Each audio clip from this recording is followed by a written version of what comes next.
Geof Barker. I'm from sort of Seattle and San Francisco, and I first became interested in Eden as a result of my doing some research into the most efficient ways to accomplish carbon sequestration.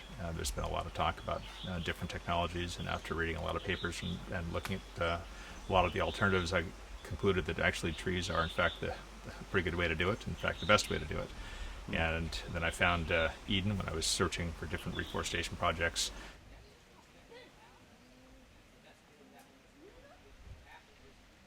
I'd say there are four big kind of surprises that I have after being here for a week. And the first is frankly the incredible efficiency. I'm really convinced that $100, $1,000, $10,000, $100,000 invested with this group will accomplish 10 or 100 times more, or maybe more than that, than with anything else I've looked at. And that's there are a lot of reasons for that, but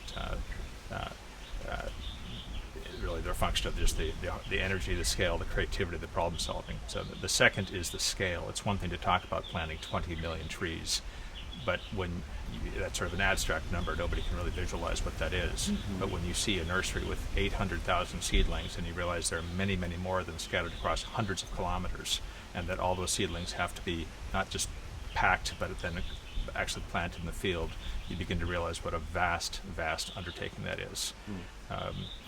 Third is the most wonderful surprise was it's so much more than carbon. It's about lives, it's about culture, it's about ecology. Madagascar is an incredible place that has been had some really severe damage to its ecology, and its people are very, very poor. So to allow them to make a living replanting trees and restoring their ecology, that means restoring marine habitat, which means fish come back, shrimp come back, crabs come back, which means that people can fish again, which means they don't have to burn trees for charcoal, and it's this wonderful, wonderful cycle. It means that they can feed their kids and buy clothes for them. It means they can put them in school. They can actually have a little bit to buy a chicken and sell some eggs, maybe buy a boat. Incredible stories of just what a tiny, tiny amount of resources can do to a very hard-working people who have had very little to work with and who have suffered a lot. And then the last thing that is, I guess, really the biggest surprise is just the sheer the complexity of the process and the unknowable complexity in advance, where there are so many challenges that could not have been anticipated that were not only addressed, but addressed in wonderfully creative, empowering ways. That one that comes to mind is the idea that if you're in a small village like Mahabana, getting paid in cash isn't very useful if the nearest store is 4 days by out with your canoe in the open ocean. Cash is useless. You need goods, you need food, you need oil, rice.